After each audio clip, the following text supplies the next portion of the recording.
setting your alarms, cause we are looking forward to seeing you then. This is Good Morning Uganda. The program lineup on UBC. Brought to you by Roofings, Strength of a Nation.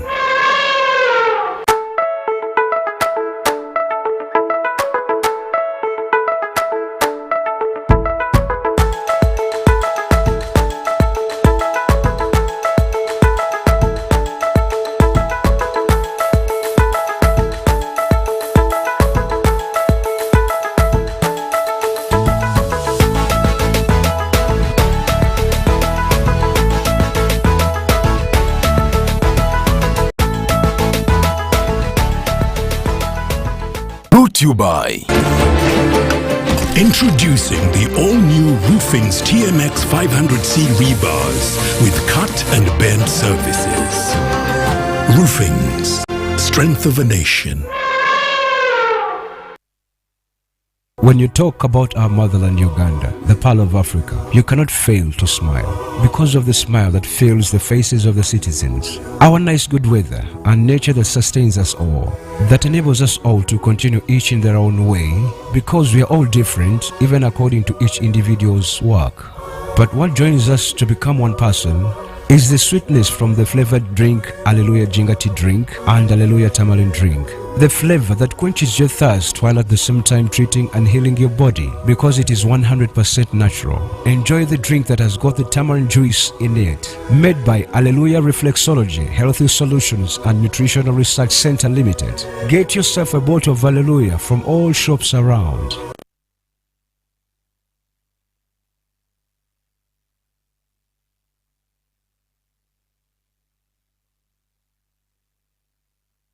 Patriotism is a feeling of love, devotion, and the willingness to sacrifice for one's country. I say no to corruption because I put my country first. I choose peace over violence because I put my country first. I love Uganda. I serve Uganda. I sacrifice for Uganda. I'm loyal to Uganda. I love my soul.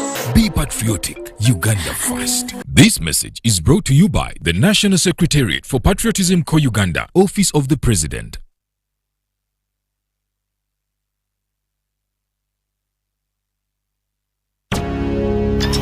Buli munya-Uganda nayitinga amakuru marungi. UBC West eyina amakuru marungi kandi agari kwesigwa. Rero za program zayo ziri omu Runyakitara hamwe n'Orufumbira. UBC West eyine tekinologiya ey'omurembe eri kugibasisa kuhika omu bicweka byona omu ihanga nangu n'aheeru y'eihanga. Tukwatire aha frequencies ezi: Kisoro 97.7 Fama, Kalari 93.7 Fama, Hoima 99.1 Fama, Kampala 105.7 Fama, Mbarara 97.4 Fama, Footpoto 98.8 Fama, Masindi 5 Fama. Kurikiriza UBC West ohurire mbaganiza. UBC West empika huna.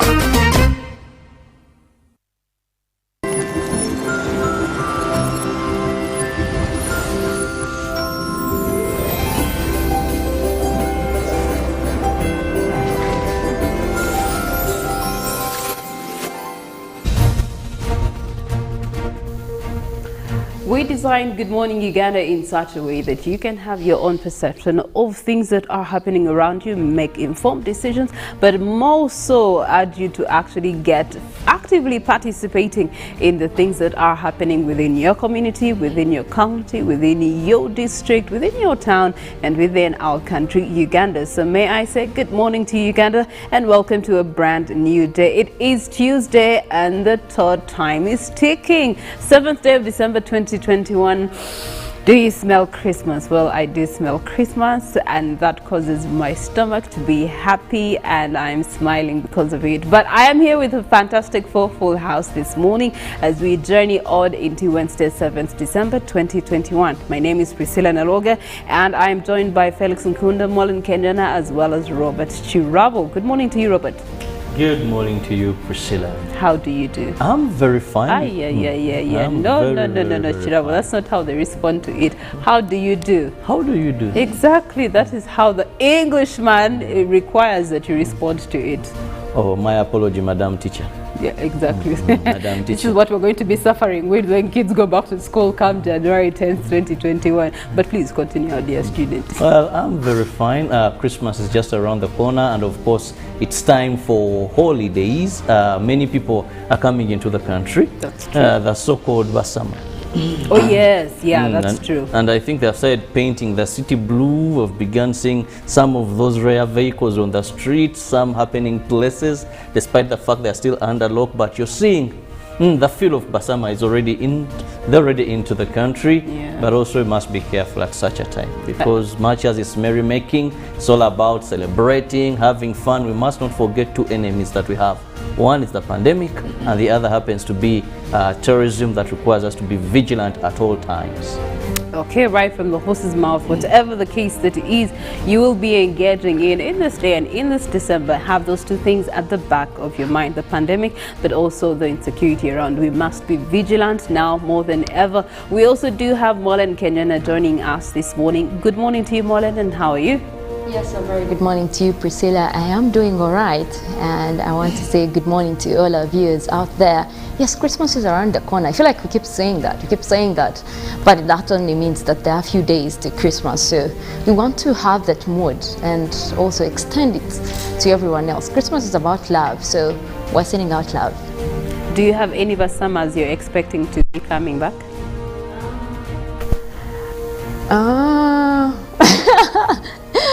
Okay, most of them are already here, so okay. I'm not expecting many to come through within just these remaining days. So it's just my Basamas that have delayed to come back. Dear my Basamas, dear Myanda family, please come back home now. Okay, Felix Nkunda, good morning to you. And are your Basamas in town yet? Well, apparently I'll be the, I don't know if us who go will be what? Are you your traveler? Because for them, we may end up being the ones who are traveling. Yeah, so, but anyway, Christmas is here. As Marlon said, you smell Christmas. As you also said, you're smelling Christmas. And guess what? It's that time of the year, in the kind of challenges we're having, everyone for this particular time is excited about the festive season, unlike what was last year. Last year it almost went without notice. I know. But today everyone, at least I've seen most of the buildings have put some lights around them, you know, Christmas trees everywhere. And so I think it's, the mood is there. We just have to dive in it and definitely enjoy it. Okay, all right. Speaking of which, dear Century Bottling Company, can you please light up our city? It's always a joy to have you be a part of the lighting in the city for festive season. So the expectation is still on in the year 2021 as we go through this festive season. But speaking of going through, we definitely have to kickstart your morning by giving you a recap of the last 24 hours in regards to the stories that have actually shaped conversation in every single sense, locally and internationally. And security will kickstart our stories this morning, where police are carrying on their investigations and ensuring they arrest all those in connection with the Allied Democratic Forces. Police recovered a number of assortments from Twaha Seguja, a suspected ADF courier in an operation of terror cell. Twaha was recruited in the ADF ranks and went to Congo for military training and was given assignment by Medi Nkalubo, an ADF collaborator who is wanted by security. Security is closely monitoring Uganda borders with Congo. Uganda police and sister security agencies are closely monitoring the eastern border of Uganda to curtail any possible threat of the ongoing military raids to eject the Allied Democratic Forces from Democratic Republic of Congo. In the latest development, another suspect linked to the ADF operations, identified as Twaha Seguja, was arrested allegedly sneaked into the country with Congolese-registered AK-47 assault rifle and had hidden assortment at one of his shops in Wakiso. Seguja has been operating under the command of Medi Kirabo, an ADF collaborator who features on the security's most wanted list. The operations to dismantle the Allied Democratic Forces infrastructure continues to ensure that terror threats are eliminated. Today marks 21 days since the deadly attack was carried out at Kampala Central Police Station and Parliamentary Avenue respectively. In other news, police have cautioned scrap dealers against improper use of gas, encouraging them to have license and good ventilation or else risk their items being tagged as unsafe. Into the judiciary arm of government, the newly appointed Grade 1 magistrates have been advised to embrace time management as they take on their respective office roles. According to Chief Justice Alfonso Owinidolo, this is one of the reasons which at times hinders quick delivery of justice to Ugandans. Chief Justice Dolo communicated this at the induction conference of 91 newly appointed Grade 1 magistrates who are undergoing training in various topics in line with their judicial work. In attendance was the Permanent Secretary to the Judiciary, Pius Bigirimana, and the Chief Registrar, Sarah Lang Su, Principal Judge Flavian Zaija, and also represented by Justice Musa Sekana. The one-week induction conference is taking place at Mistil Hotel in Kampala. Another development, Buganda Kingdom, Church of Uganda and different mourners appreciated the work done by the Namasole of Buganda, Margaret Siwoza, before her demise last week. During the funeral service held at Namirembe Cathedral, Katikiro Maiga said Buganda has selected the heir to the late Namasole, who is yet to be announced. Last Wednesday, Buganda woke up to sad news of the demise of Buganda's Namasole, Margaret Nagawa Siwoza. The body arrived at Namirembe Cathedral by 10 for the funeral service. The Archbishop of the Anglican Church, Dr. Stephen Kazimba Mugaru, while addressing mourners, said the late has been serving her God wholeheartedly. During the funeral service, the Katikiro of Buganda, Charles Maiga, disclosed that her heir has already been identified and will be announced soon. Preaching to mourners, the Bishop of West Buganda Diocese, Henry Katumba Tamale, appealed to believers not to be taken by earthly riches, but work for heaven. Atone Nachibinge, on behalf of the late's children, said they will miss their mom's sympathy. In attendance was the Nabagereka of Buganda, Lady Slivia Najinda, State Minister for ICT and Central Government, Joyce Nabosa Sebugwawo, Prince Wasaja, and new President Robert Kyagulanyi Ssentamu, among others. And finally, a section of Ugandan members of parliament have welcomed the idea of making the COVID-19 vaccination certificate an international travel requirement. This comes barely weeks after government, through the Ministry of Health, promised to come up with a bill to make COVID-19 vaccination mandatory. And the MPs say this will encourage international travelers to embrace the COVID-19 vaccination exercise. Shortly after taking his first COVID-19 jab in March 2021, Uganda's Prime Minister, then Dr. Ruhakana Rugunda, expressed no surprise in future if this happened. Less than a year later, you do have Uganda's sovereign neighbor, the Republic of Kenya, having taken the first move. All foreign travelers to this nation will be required to possess a COVID-19 vaccination certificate to access East Africa's leading economy, and members of parliament have welcomed the move. In her recent statement to Parliament, Health Minister Jane Ruth Achan detailed Uganda's preparedness to overcome the new Omicron variant. She hinted on an upcoming bill to make COVID-19 vaccination mandatory, something which some government leaders welcomed. Members of Parliament have expressed divergent views over this. The COVID-19 vaccination exercise has been embraced by many, including Uganda's head of state, among other national and international leaders. On to our international scene for updates in the last 24 hours.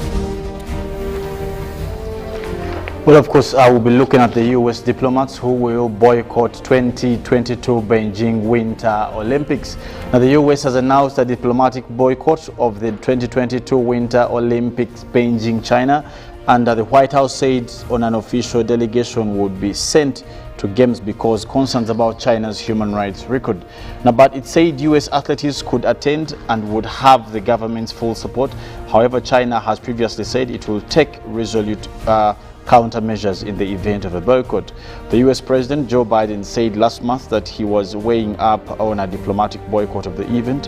However, White House Press Secretary Jen Psaki, that is Psaki, confirmed boycott on Monday, saying that the administration would not contribute to the fan fair of the Olympics. Nalwoga sues Facebook for at least $150 billion over Nenima's hate speech. Dozens of Rohingyas refugees in the UK, US have also sued Facebook, accusing the social media giant of allowing hate speech against them to spread. They are demanding for more than at least $150 billion, that is US dollars, compensation, claiming Facebook's platform promoted violence against the persecuted minorities. An estimated of at least 10,000 Muslims were killed during a military crackdown in Buddhist-majority Myanmar in 2017. Facebook, now called Meta, did not immediately respond to the allegations. However, the company is accused of allowing the dissemination of hateful and dangerous misinformation to continue for years. In the UK, the British law firm representing some of the refugees has written a letter to Facebook, seen by the BBC, and Facebook's algorithm amplified hate speech against the Rohingya people.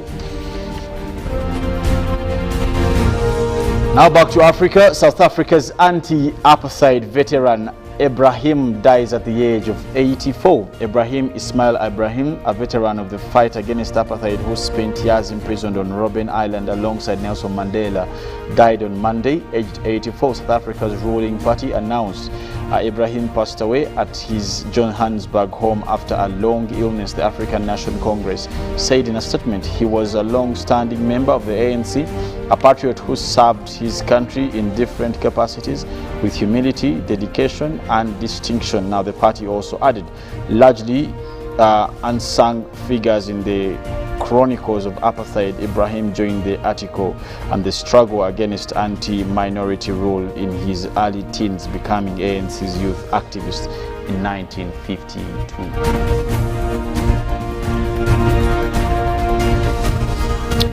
Well, in other news, we look at wildfires break carbon emission records in the US, Siberia and Turkey as climate change funds intense blazes, says EU's monitoring service. Now, climate change is producing more intense wildfires, which are in turn emitting high levels of carbon dioxide, says European Union's Copernicus Atmospheric Monitoring Services.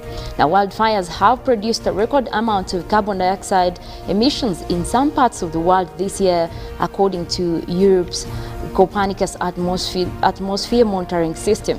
Now, fires in the western US, Siberia and Turkey were among those that the service described as proof that climate change is fanning blazes of unusual intensity. Now, in the northern Siberia, produced its highest carbon dioxide emissions from wildfires since 2003, and in western Siberia, a huge number of fires emitted daily carbon dioxide counts that were far above average. Now, fires in the west of the US emitted around 93 million tons of carbon dioxide, which is California's Dixie Fire being the largest in the state's history.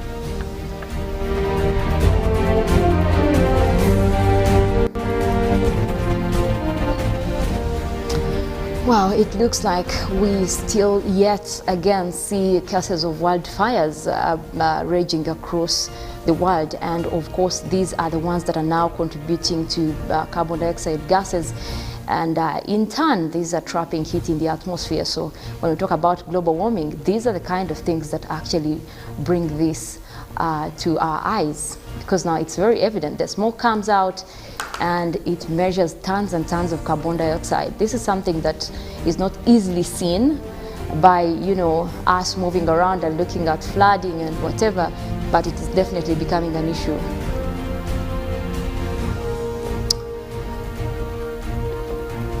but also I found it interesting that now the climate funds are coming out to say that the EU's monitoring service, that is Copernicus, is actually giving us this report. These are the guys that have been bringing us most of the aerospace imagery, also the information, because they do capture what is happening in the skies. Well, of course, as Molen did add, there's much that is happening in the world. Clearly, we've seen lots of these wildfires, and they have caused more harm than good. We've seen mostly US being suffering from such kind of fires from the time California was a big deal about these fires. They couldn't stop and all what. We saw somewhere in the Amazon, Brazil, but and also in Uganda, if you've seen some of the swamps, they get burnt, and they say this is a natural cause. I hear the heat does what, and then the wind. Because now, of course, the heat powers into the wildfire. So even if it's a small fire breaking up, you know, with all that heat, that means there is less moisture in the atmosphere, so the fire can easily spread even to wider places. So even when it starts out as a tiny, it will spread, especially if, you know, the temperatures are high. And then with the dry season, and we are headed for a dry season, by the way. It's already hot, even here in Kampala. I thought December, November would be rainy, and plus December as well. Our rains have been small, so that means that we're looking at the rest of December even being dry, and then we move in for January and February, which are usually dry months.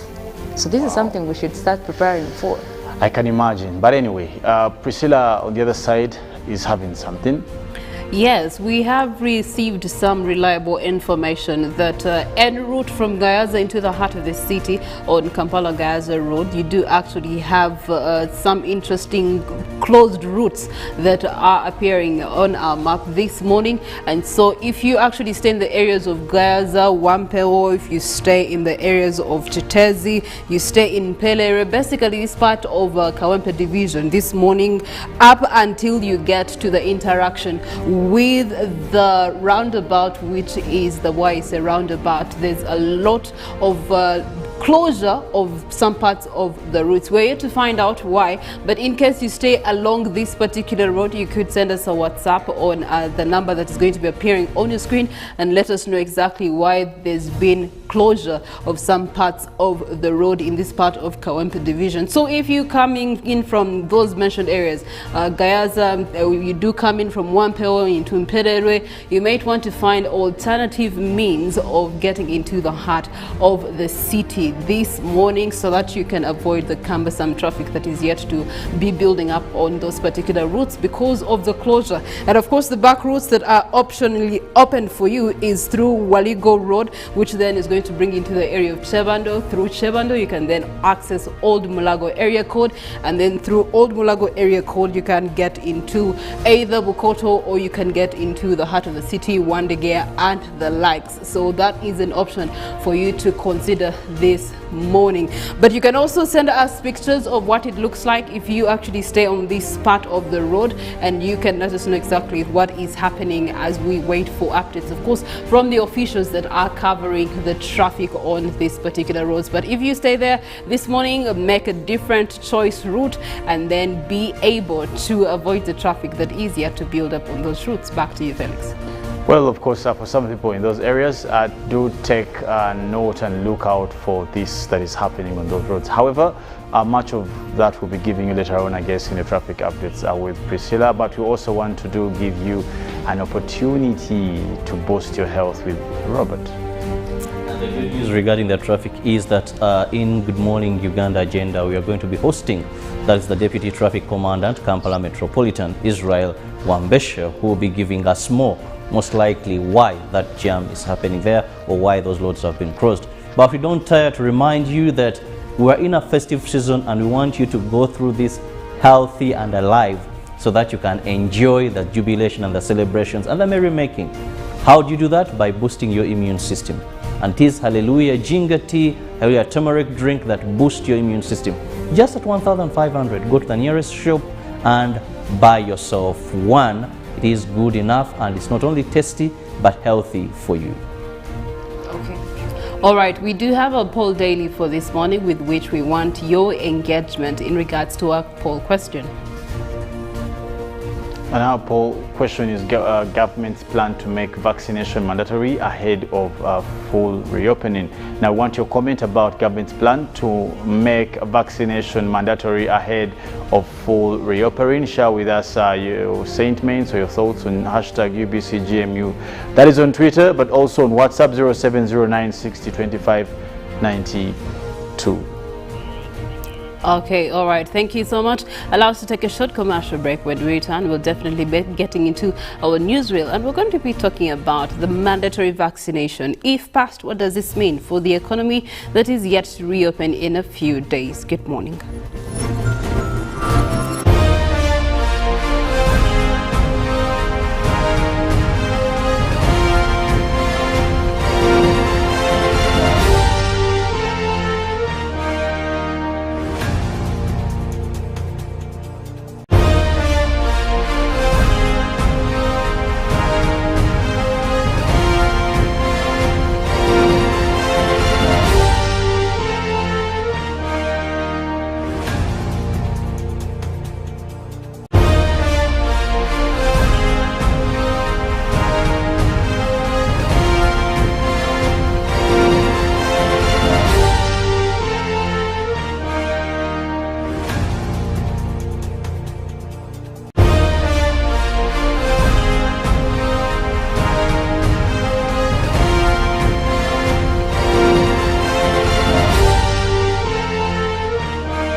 BBC, brought to you by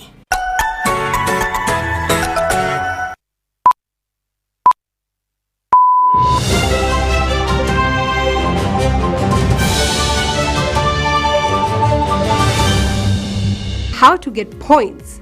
Just use MTN to make calls, send SMS, load airtime, buy bundles, or pay for MTN subscription services. everywhere you go. MTN. It's the festive season and we love it. And that means it's time to celebrate with GoTV. Come with me. So get your GoCoder and GoTV value for 25,000 shillings to watch with the whole family. And if you're feeling extra festive, upgrade to our best package yet, GoTV Super. Something to look forward to. Download the My GoTV app for more information. Super. We all deserve a super festive season. And with GoTV, there's every reason to love it. Raising voices. I feel happy when my mother spends time with me. I hope all mothers will like my mother. I want my mother to reach out to all mothers. She knows how important it is to be a good mother. I promise to help my mother inspire other mothers to change. In this time of COVID, what is your promise to the children of Uganda? Because a violence-free childhood is everyone's right. Raising voices.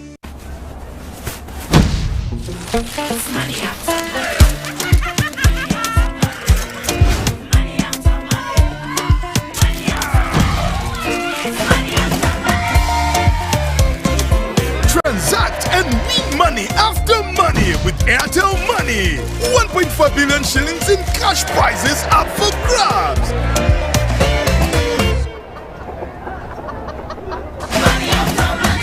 The more you transact, the higher your chances of winning. Airtel Money. Instant, secure, borderless. It's no secret that ICT makes learning easy. The strides made in our field could not be possible without it.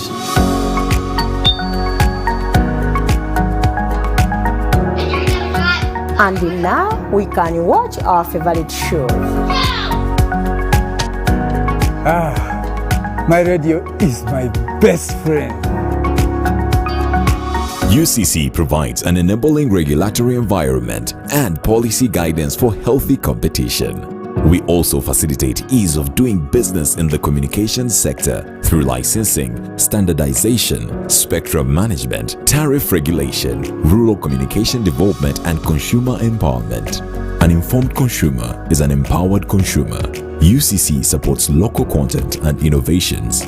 Driving the development of a robust communication sector in Uganda is Uganda Communications Commission. Patriotism is a feeling of love, devotion, and the willingness to sacrifice for one's country. I say no to corruption because I put my country first. I choose peace over violence because I put my country first. I love Uganda. I serve Uganda. I sacrifice for Uganda.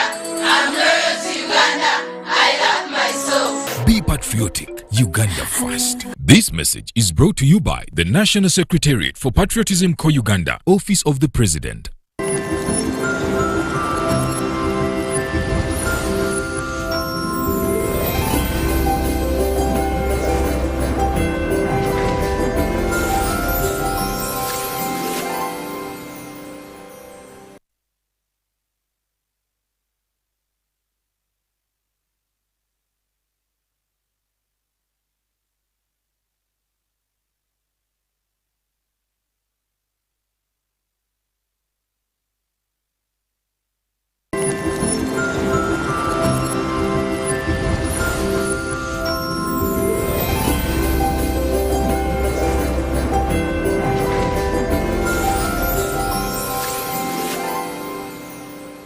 A good morning to you. Once again, it's 3 minutes past 7 a.m. this Wednesday morning, 7th of December 2021. Continuing on, of course, the sun is coming up, but also on Good Morning Uganda, we continue with our programming. In our 7 o'clock hour, we get to have a topical discussion for our newsreel. My name is Priscilla Nalwoga, alongside Robert Kirabo and Felix Nkunda. But before we go any further, in case you have just joined us, welcome, and we would like you to know about our daily poll this morning so that you too can give us your thoughts and opinion.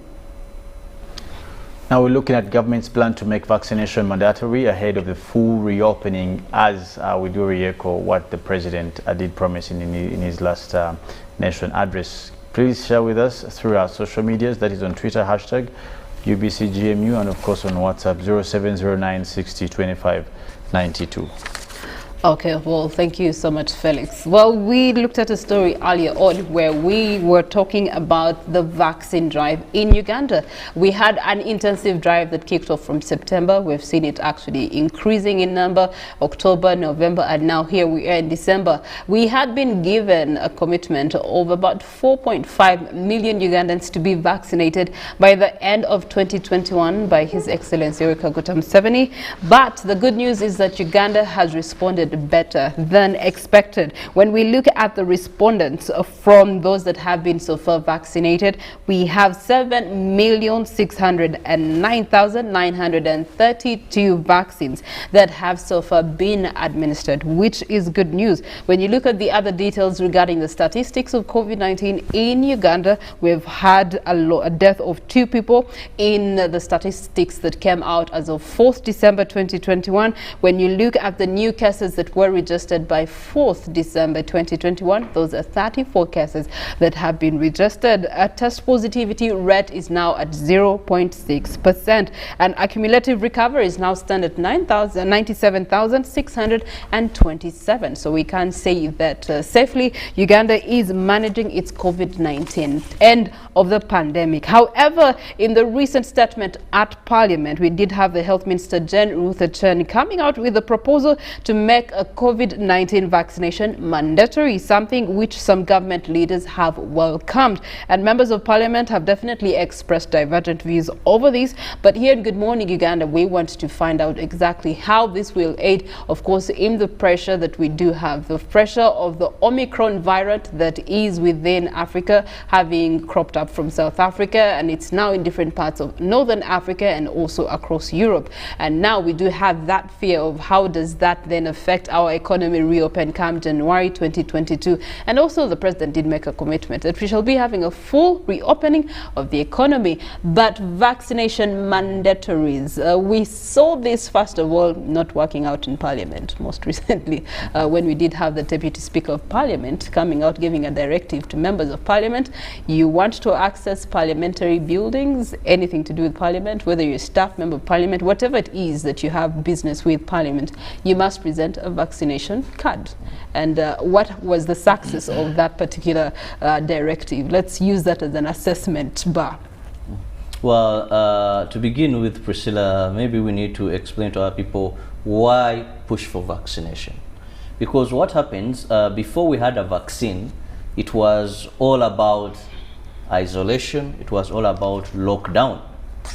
And remember when we first had these cases, when the president gave an example, we scored, we listen, then we know which direction the enemy comes from, then we shall react. By then, because there are no vaccination, all you had to ensure is people do not converge in huge numbers. Social distancing and lockdowns were the order of that day. Now, when the vaccine was discovered, because this is what it does, that when you're vaccinated and get the number of shots required for that vaccine, it boosts your immune system. Basically, that's what it does. That even when COVID, yes, you contract COVID-19 when you're vaccinated. It's not a guarantee that because you're vaccinated, you won't get COVID-19. You'll still get COVID-19. But what it does is your body now has been empowered. It has been introduced to this virus and it's able to fight and resist. I'll give a simple example. That is a measles. We all know, many Ugandans, now measles vaccine has been here for some time. But measles previously, before the vaccine, would attack an entire village. Children would die. I hear parents wouldn't eat fish. They wouldn't even have whatever is meant as partners. Because they had, even they named it a name, Murangira, scaring them. So what happens is now when we go to the measles vaccine, a child gets measles in the village, but you see red eyes, a bit of rash, and they are playing, they are okay because they were vaccinated. That which wasn't vaccinated, I've ever witnessed it in our community. Children died, but because the immune system was totally low to fight the disease. So when government pushes for this, this is what they are looking at. That first and foremost, even if we have COVID present, but people are not dying, people are not being hospitalized, because what it does, it fights severe illness and death. If we can beat these two, then the economy can go on very well. Just recall the numerous billions of money that went into COVID-19. Sijui Nambole, making it one of the centers. Now Parliament recently passed a budget to renovate Nambole. Billions of money are going there. Look at how we had to spend money buying cylinders, oxygen, all that. So when the Deputy Speaker pronounced this, sometimes I'm disappointed, Priscilla, in our leaders. You know, when you're a leader, you're supposed to be exemplary.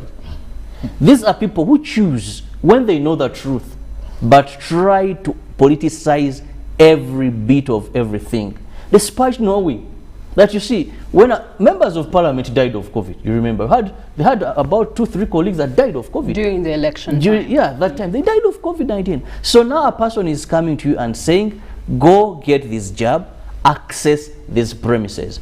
Then for you, you're fighting. Leaders, the word leader and the title honorable goes with the integrity and being visionary. To me, it was a disappointment for any member of parliament who opposed that. But of course, sometimes we go into a laissez-faire way and we compromise ourselves, we become complacent. But that was something very wrong. Okay, all right. Well, we see governments across the world, you know, taking on to the turn of vaccination mandatories to be able to manage, especially the pressure of the new variant. First was the Delta variant that was very, very tough on different countries. And now we do have the Omicron variant that is also pressurizing different governments and economies. Now, the big question is, should we have vaccination mandatories implemented in Uganda, especially in the light of the fact that Ugandans seem to be responding well to this COVID-19, and we do have more vaccines that are being received within the country to actually manage the numbers and the population? Yeah, well, that particular approach should be informed by at least a trajectory of 3 major aspects. One, for you to get to a point where you want to pose mandate over a medical facilitation, you must answer 3 questions. 1 is availability. 2, accessibility. And 3 are what we call sensitization. You see, on a spectrum of 10 laws in this country, how many do you say are fully enforced? None.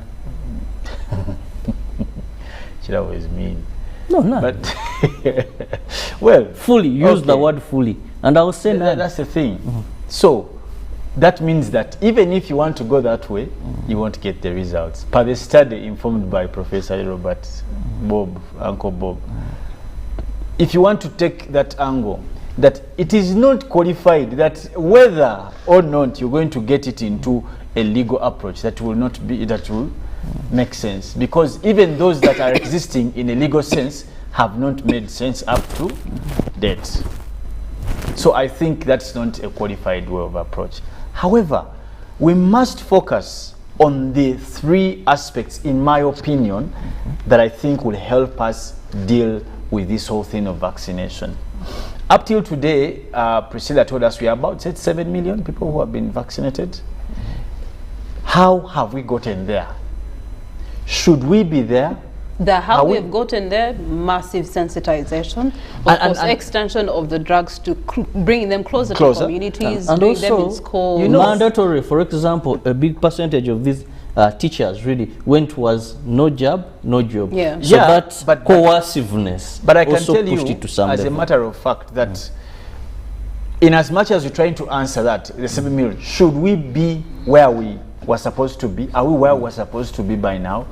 Because even if the bar was set for about 4 point something, but after all these months, when we started vaccinating, are we doing good or bad?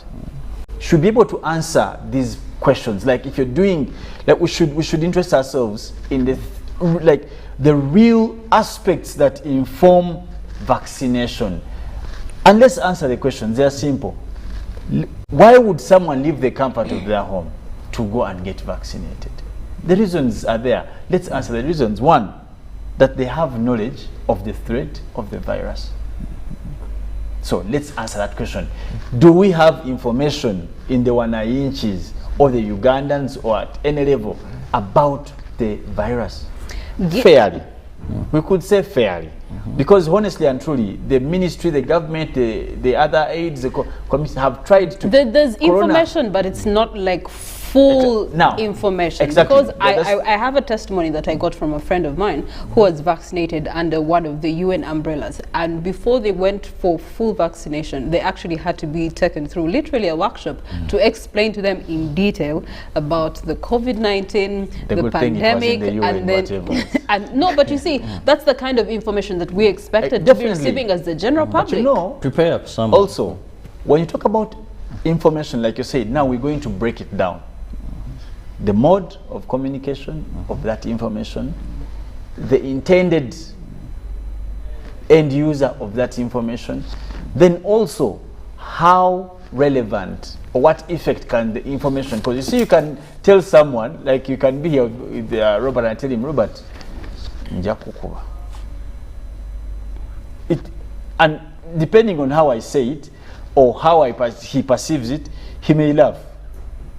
And another time the guy may run. So the information, it is not just enough to say we are putting information out there. Is the information addressing the purpose for its being there? That would mean that, are we using the right channels to inform the people in terms of language, in terms of social class? That's very key. Who is addressing this message? There are times, like I remember when I was young, when we used to go to church, and this was for me a problem, and I remember even addressing it to one of my relatives who's a priest. Like, we used to go to church, and you almost spend half of the time looking at the dress code of the priest, either enjoying, like, perhaps I used to attend a lot of masses for now Emmanuel Cardinal Wamala, and then also even the one who followed the late now Superior. But you would spend like almost the whole mass just enjoying the attire of the bishop, how they put, then they remove, then and you miss the entire message. So when you talk about information, it is key to answer the questions that are the people getting. If up till today we see the people who will tell you if corona it means probably we are missing a gap. This is what I'm saying, and this is what I think. Enforcement is good. Enforcement is good. But when you come to health, we believe that the state can't love the health of individuals more than the health should love their own health. They could ignorantly not love their health. That's what I'm saying. Ignorancy. Now we must deal with the ignorancy. I want to ask, and you can ask our viewers out there, what made you to go for vaccination? Okay, please you'll be surprised to see the reasons. What made you go for your vaccine in the first place? People will tell you, wanted to open up because we were too pro, because my chairman came and told me, because I wanted to save the life of my mother. Let's use these things that matter to people. You'll be surprised when you talk about school. Some people don't care, because not all of us are still going to school or have people who go to school. So that answers for a particular sector of people. So let's get a wholesome approach in terms of the vaccination. Coercion, you're making a law that coerces people, is not a good law. It's not a good law, and it will not stand the test of time. However, there are other ways we can do the same thing. Okay. Like what we're doing right here, issues of sensitization. Yeah. Let's talk about it more. Okay. Let's bring it closer to the people. If there's any way we can make it more friendly, the better. I would like to presume that there's no difference between what would be a mandatory vaccination vis-a-vis the SOPs that we currently have. They're mandatory. You must abide by them. Maybe if we can do a comparison assessment of how we've been able to adhere to the SOPs in Uganda, and then it can cast light into the expectation of how Ugandans would respond to a mandatory vaccination. You see, well, just briefly, Priscilla, you see, when you talk about mandatory vaccination and SOPs, SOPs may not directly touch people's health directly, yet the vaccination may directly. I'm just thinking. Yeah, because like Felix says, SOPs may be putting on a mask and social distancing, but vaccination is something that is being injected into someone's body. However, for me, I want to believe that a large percentage of Ugandans today are not ignorant about COVID-19. Neither are they ignorant about vaccination. And that is why for me I'm for the coerciveness. Because I want to tell you, how do you tell me in this day and era that a member of parliament is ignorant about vaccination. But and Robert, these vaccines. the member of parliament is not the only Ugandan No, in this conversation. I'm coming to you that. have to look at the person I'm beginning who with is on some giving you an island example. in Uganda. That I'm getting to that level, One Priscilla. member of parliament, you wait. Yes, but I won't act like... And no, you'll no, be no, bashing him, you wait. People, let's, you know, Ugandans, we have a way of doing things. I just want to take you back when we were having national ID registration. You see, people, these guys would come, government would pay them, spend there the entire day waiting for people to be registered to get their national IDs. And Ugandans were not bothered. When SIM card registration started, you would see the lines, they would bash government, you're having very few people, they are not there, sijui they come late, you get it. So, but they knew that this is a document that is very, very important to your life. Today, government has done all it takes to the level of bringing these vaccines to Health Center 3, to the level of even ensuring that everybody gets the information. You find a person who will tell you, the Sijja Genda. You ask him why? Because I don't want. At the end of the day, when should, by any problem, we have a third wave in Uganda, people are not going to castigate themselves. So we don't talk about third wave, you know, please. Those government has not provided enough oxygen cylinders. We don't have enough beds. We are going to go back to the same issue. You find, so to me, I believe right now that time I've been in this country, understood the people of Uganda, that certain things you'll have people who are not willing, not because out of ignorance, you'll have people, and this is health, and health is one of the mandates of a government.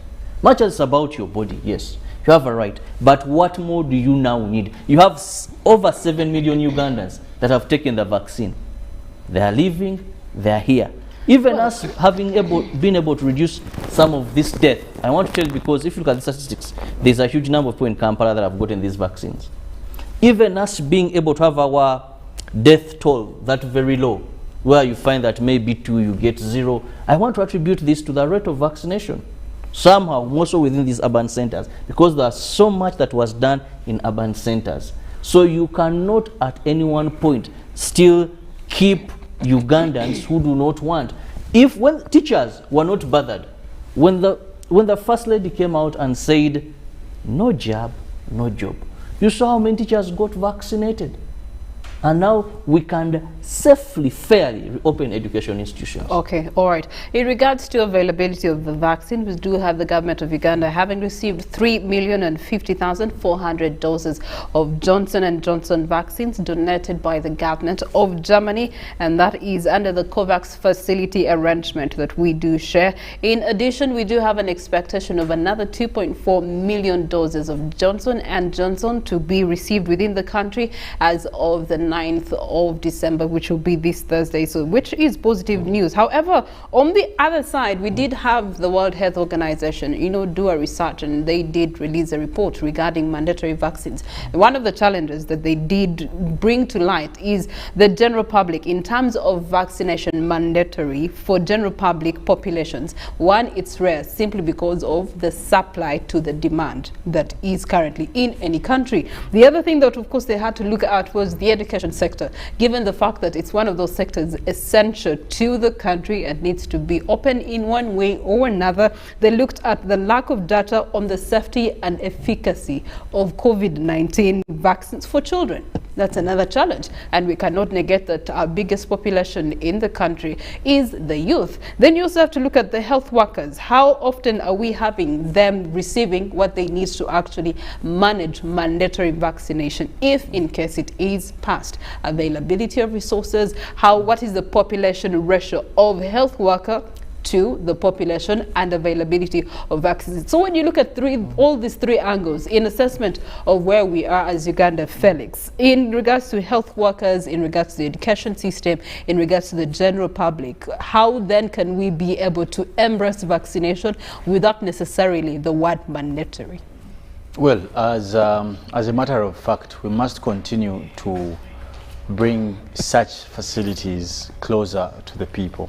And how we can do this is by appreciating the differences and indifferences of our country people. that we must acknowledge that Ugandans are by far a different, like they enjoy the different lifestyles and all this. And it is incumbent on government, by the way, just to try and pick it from what Robert said earlier, even relating it to the national IDs and what. It's the duty of government to make sure people get the IDs. Whether how or how, because that's a national identification.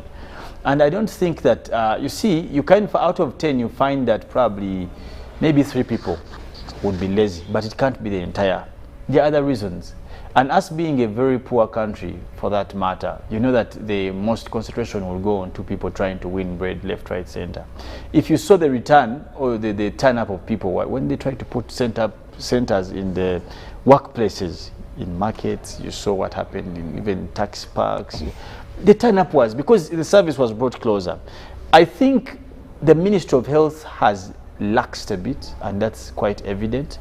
If you do want to compare how it is most recent reacting to this whole vaccination drive vis-a-vis 7 months ago.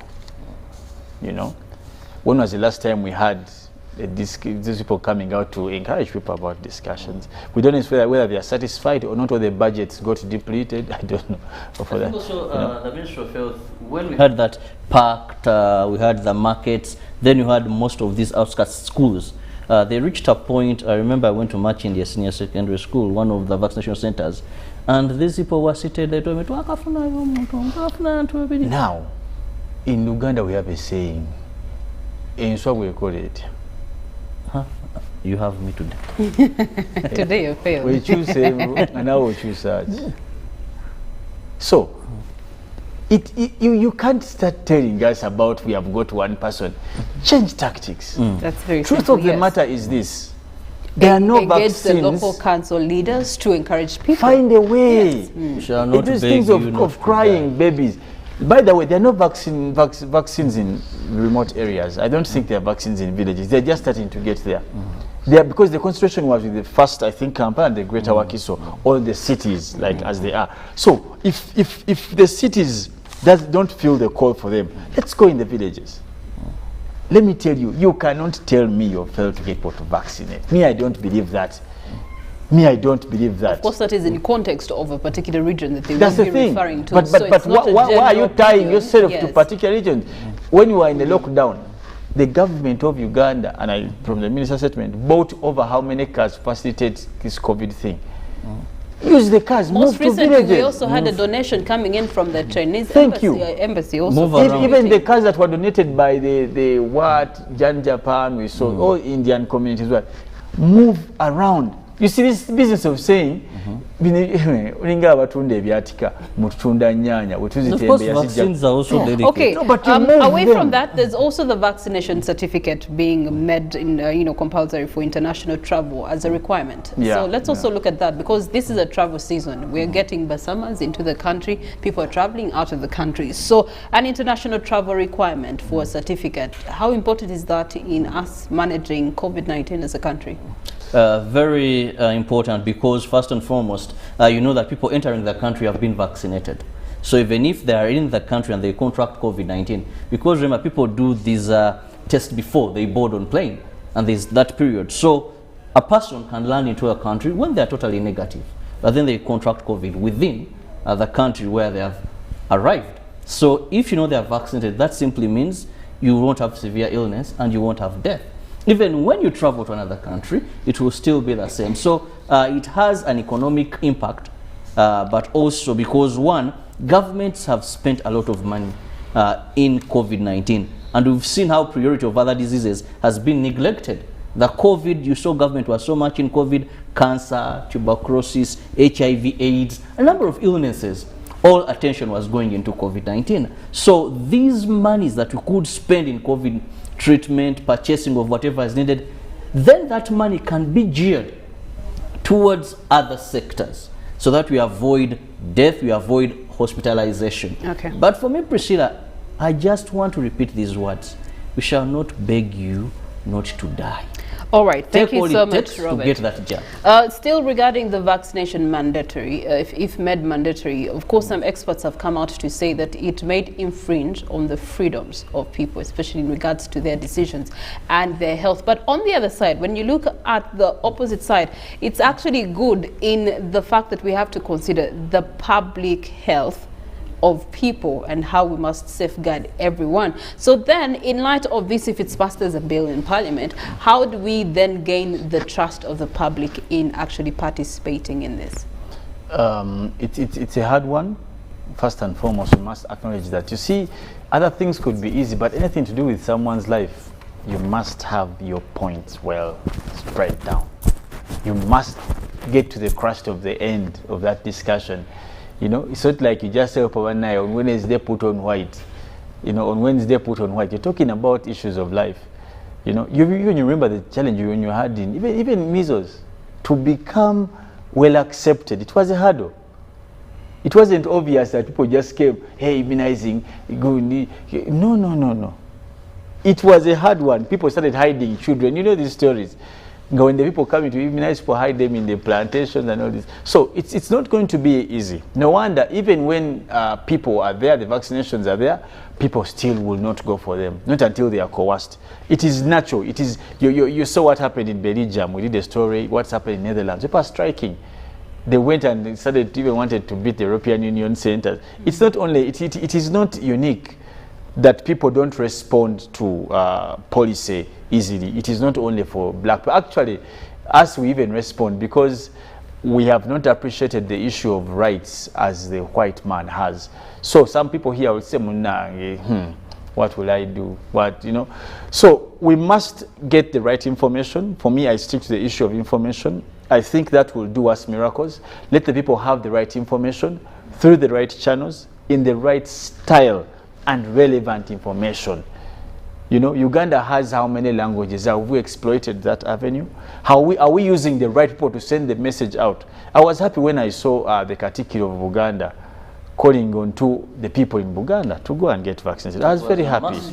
You know, exactly. And they even offered the platform of His Highness, the King, for over, I think, 3 days or 4 days, you know. And if he was to actually do this on a weekly basis, the way they did the Tafari campaign, it was definitely have a like have the relevant to partners. Yes.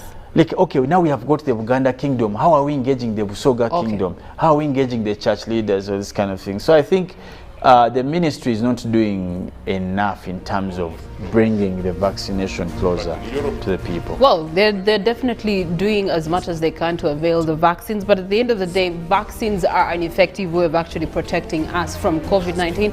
Vaccines, different institutions, policy makers should find other ways of actually encouraging voluntary vaccination of the masses in the different parts of Uganda, and this is something that we actually encourage. Of course, there's also the need to deal with the safety of vaccines. If we can continuously have that message of how safe these vaccines are, it definitely will increase the vaccination rates of our country. Therefore, have you gotten your jab yet? If you've not yet gotten your jab, be mindful and be watchful.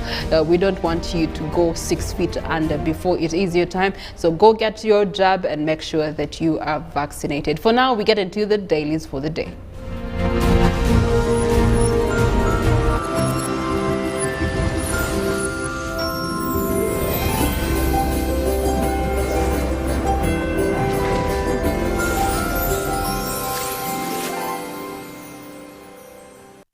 It's the festive season and we love it.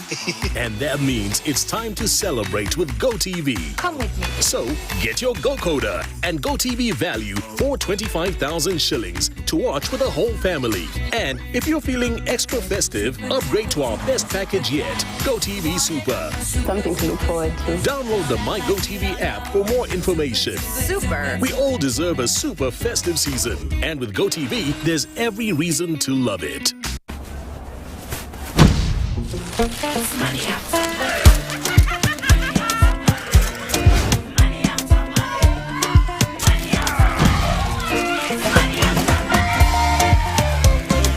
Transact and win money after money with Airtel Money. 1.5 billion shillings in cash prizes up for grabs.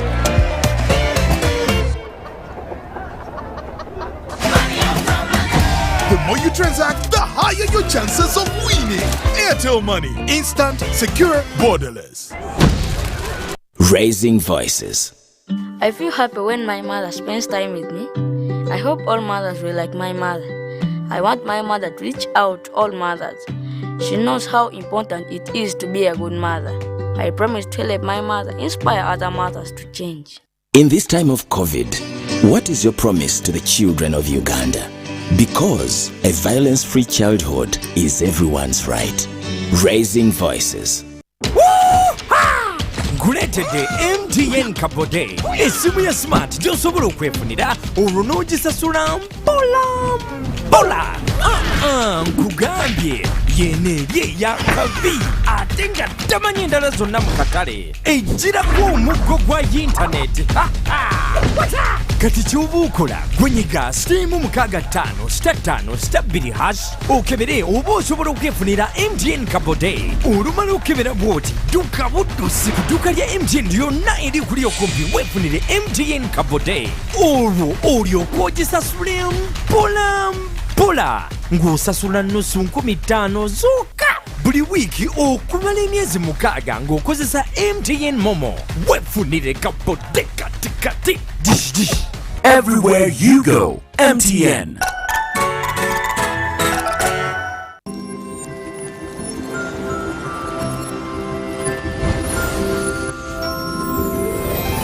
Live from UBC Studios in Kampala, this is Good Morning Uganda.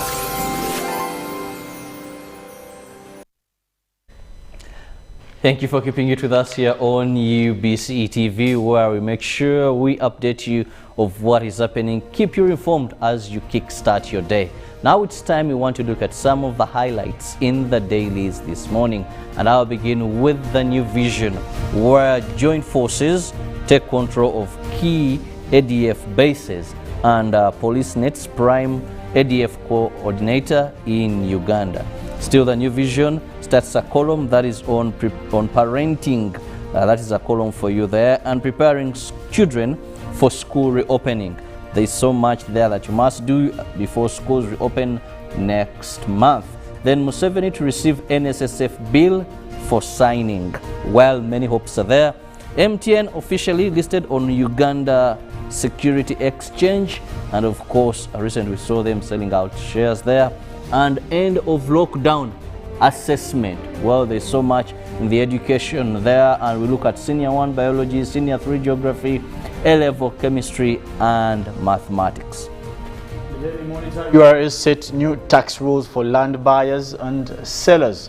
Now, of course, also top ADF commander survives Congo bombing raid, and MTN lists stock exchange raises at least 535 billion.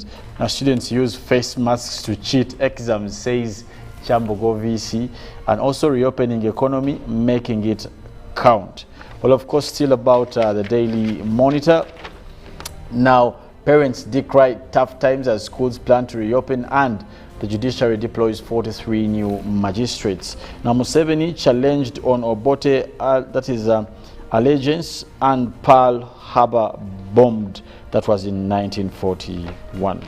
In the New Vision, we have today in history, it was on this date, the 7th of December, but the year 2005, when Besigye signed nomination forms from jail. Still on the same date, the year that is 2004, Ahim Kazal became first president of Afghanistan. We look at the COVID-19 tracker, and Uganda, 34 new confirmed cases, positivity rate is 0.6, new death to total death so far is 3,256. Once again, we can avoid the death and severe illness by getting vaccinated, but also perfect the SOPs. We look at the parenting quorum, who is John Senyonyi and who is Ruth Senyonyi. So much, it's a new quorum for parents there in the New Vision. Well, of course, in sports, this is the best time to hit Villa. That is Morichi says, and Uganda ready for Kana Zone 3 Championship. But of course, Nampungu cases here gave us a wake-up call, and US-based soccer star Sandy finds the net, but also Rugumayo rules playing fewer events. And also, Morichi rallies URA to hit struggling Jogos. In the New Vision Sport, loaded season. What are they referring to? More there for you, and starts a war. Then also, what happened to Uganda's AFCON semi-final achievers? A big question there for you, and of course so much where Sarah Chiplenget won, that is the half marathon that was in Kampala. But more of this, Ruben is always here to give you all the updates in the world of sports and those catchy stories. Expect him to create those light moments for you, the sports lovers. The Daily Nation head of state appears to have defied the lame duck phase. Now 2022, Uhuru follows the Moi script, and of course disaster, those who are lost in the accident. Now exams with human face there, and of course very much more of the stories in terms of cost of power still high despite Uhuru promise. Now Mwalimu banks on teachers' savings as well. Now much of that, be able to get yourself copies of the dailies and you will get an insight on those stories. But also the other side, we want to get to Priscilla looking at what's happening on the road. Well, yesterday evening, I don't know what you guys' experience was on the road. What time did you get home? Yeah, within the city center, basically any access route into the city center or out of the city center was heavily danced with traffic up to 10 p.m. Can you imagine? And that was mostly affected by something that we are yet to let you know. And we have this deputy spokesperson for Kampala metropolitan area going on Twitter and saying, due to road construction along the northern bypass, motorists traveling from Wandegere will not access Kalere from Kubiri roundabout. Motorists from Waise roundabout heading to the city center have been diverted to Sir Apollo Kagwa Road. Now, this tweet was posted yesterday evening, and of course there was an additional tweet to it. Other roads are easily accessible to all motorists, and so we want to add motorists to use other alternative routes to access or leave the city center.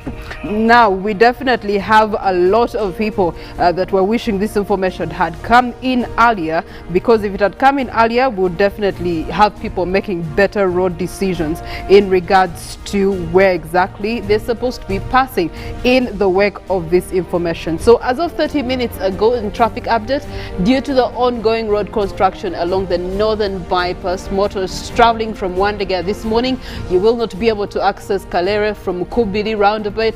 Also, motorists from Waise roundabout heading to the city center have been diverted to Sir Apollo Kagwa Road. So that is definitely the traffic update in that regard, and you need to know this. And also, we just want to have a sneak peek of what that actually looks like on the map. When you look at the Waise roundabout, as of this morning in this very same hour, you do have about 18 minutes to the top of the hour. Waise roundabout has a lot of traffic right now, and that traffic is stretching right from the other side of Namungona roundabout heading into Nansana, and it's coming right into the Waise roundabout, and equally lots of traffic that you are seeing within the area code of Kawempe and Waise, and simply because that traffic is now on a standstill because of lack of this information. So to make an alternative route would be very hard, especially for guys that are on the bypass. On the bypass, we all know that there's no alternative route. So you have to either access the roundabouts or to be able to make an alternative route. Now that is okay for people that are passing above the Waise roundabout, but the people that are below the roundabout cannot make that decision, and so it's definitely going to be hard a choice for people to make. Also, the construction works that are being talked about here, we get to see on Kalere roundabout, there's also the construction works that are appearing on our maps, giving you an indicator there, as have been informed by the traffic police. Kalere roundabout is also now completely blocked off, meaning that anyone that is coming in from Kalere, Mulago, Wandegere, you cannot access it through the side.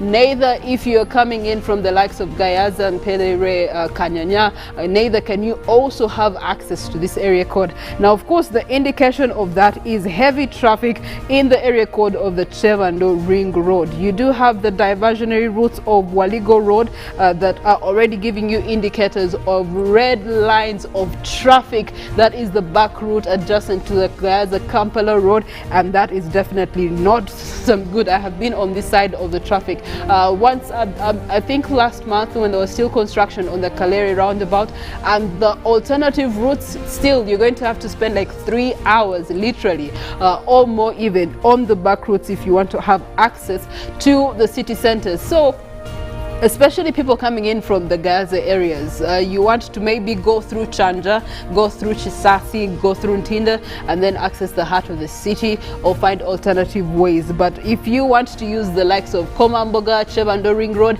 as you can see, all these are red zones, meaning that it's going to take you many hours on the route before you can actually access the areas of Soba, going through Chisinjiri Street to be able to access Mawanda Road, and then get you into the heart of the city. So those are the traffic challenges this morning.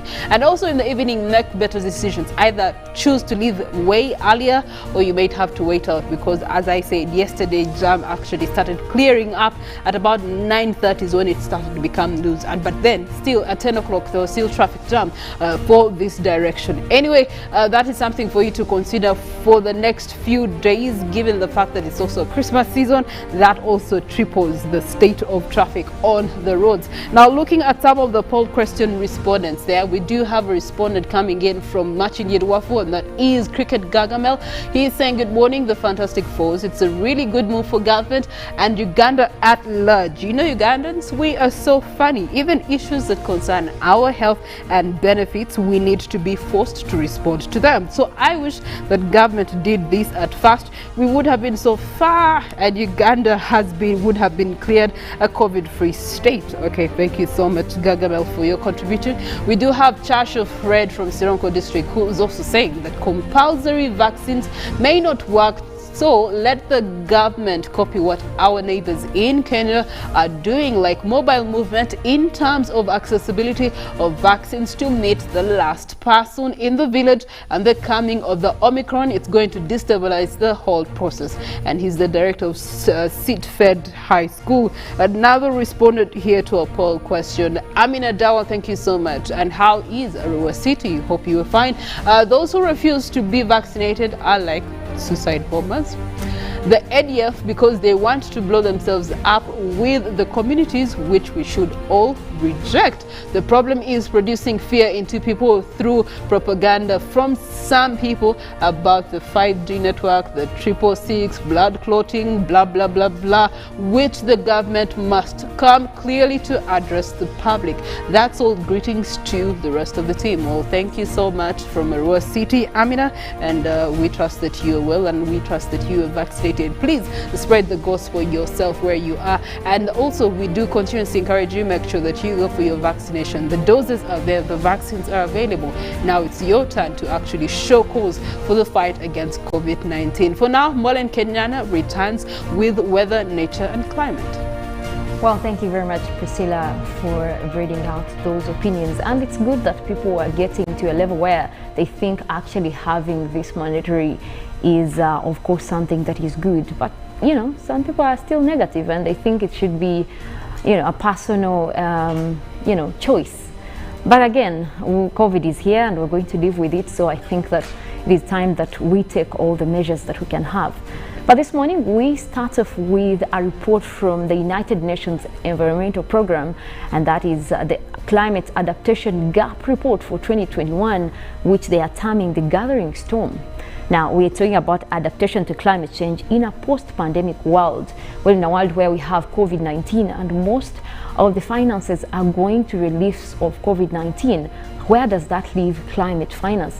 Now, the report also finds that this is going to be a challenge and is already a challenge, especially to the developing countries.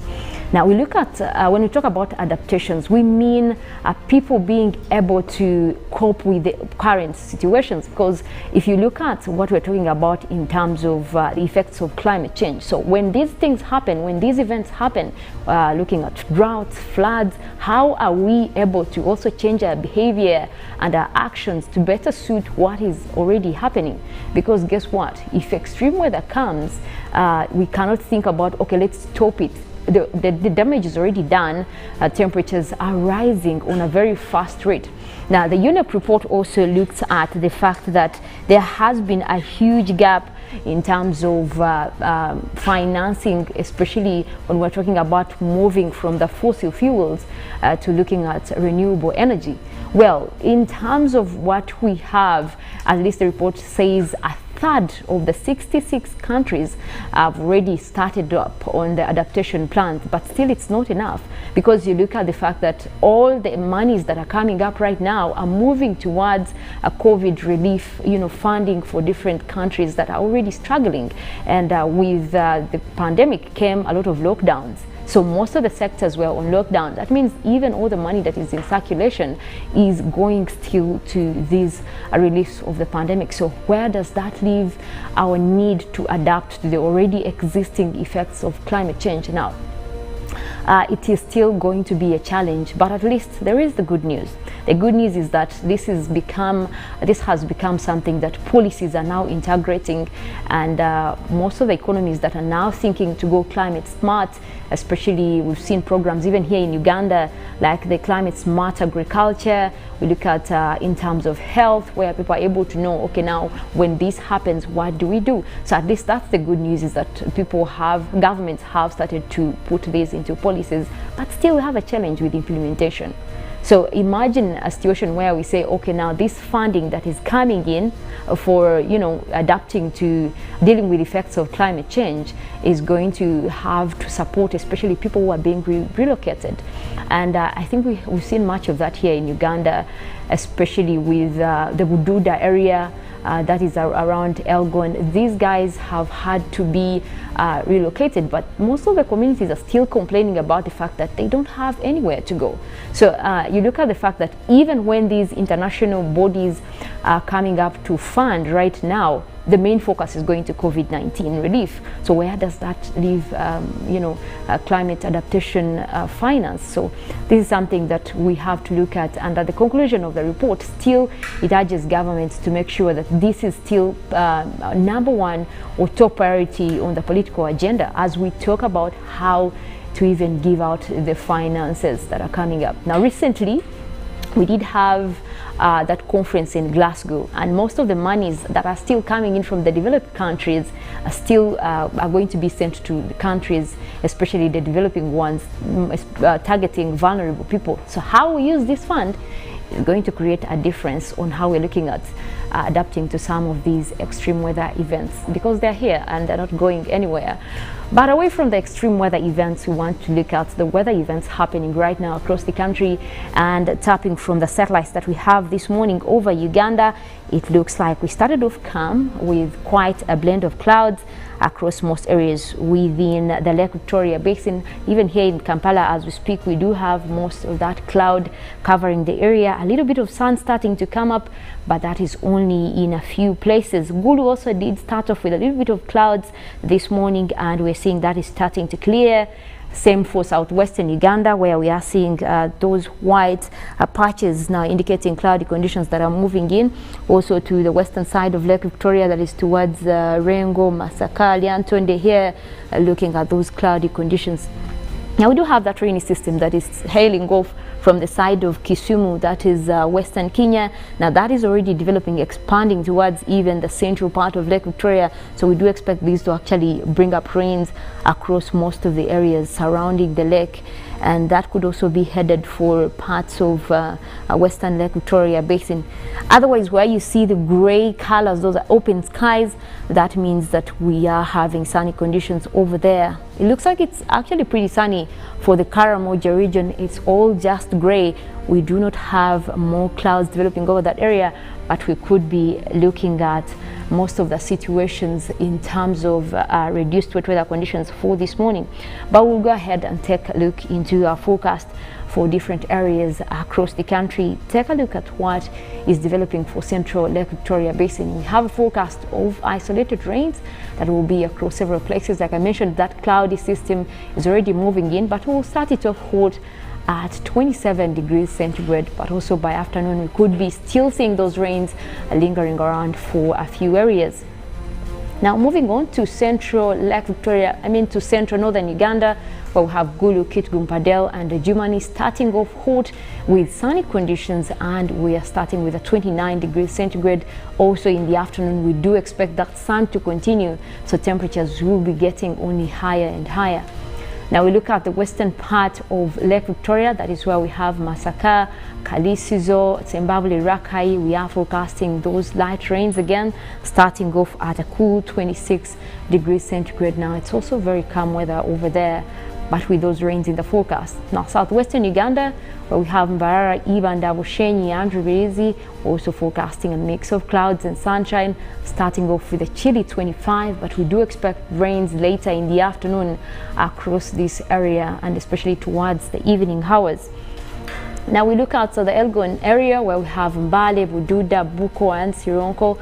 We're forecasting also a blend of sunshine as well as clouds. Right now it's mostly sunny, but we will be seeing a little bit of clouds mixing in, and also temperatures starting off with a cool 25 degrees centigrade. Now that area is also likely to have rains in the afternoon. Now we look at the eastern part of the country, Soroti, Katakwi, Amuria, Kumi, also with much sunshine that is coming through for this morning, but we'll also be having a mix of cloudy conditions, starting off with a hot 28. Now that will be rising up to the lower 30s by afternoon, and we also still expect that sun to continue into the afternoon across eastern Uganda. Now, eastern part of central, where we have Wobulenzi, Bururi, Nakaseke, we have Nakasongola in that category, we have Luwero. We're looking at also a mix of clouds and sunshine, starting off with a warm 27, but that area can also expect a relief in the afternoon. We'll have a little bit of rains, but that won't take down temperatures. We could still rise up to 30 over that area. Now we look at the eastern part of Lake Victoria, where we have Tororo, Busia, Iganga and Jinja, still forecasting that mix of clouds and sunshine, but we do have a rainy system coming in later in the afternoon, so don't get too comfortable. If you are around this place, you will have those rains later in the afternoon, but for now it is starting off warm as well.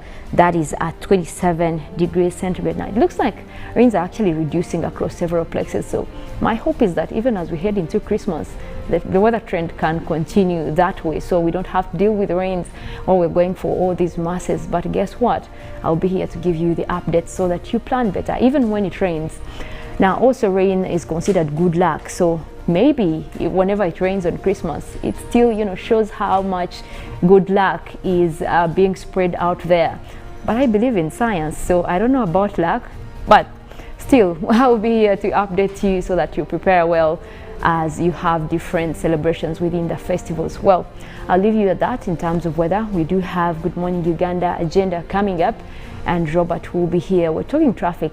By the way, even when I was coming early in the morning, some roads were actually closed off. There is that lane from Bwaise as you're heading towards Wandegea now. I don't know, but Priscilla did talk much about that. We'll have also the agenda put more light on that. But later we'll also have sports. Ruben will be here to take you through that. And remember, you can still continue with the conversations on Twitter at #UBCGMU, but also we're streaming live. That is on YouTube, UBC Television Uganda. So be sure to continue the show with us. My name is Molin Kenyana. Have a wonderful morning.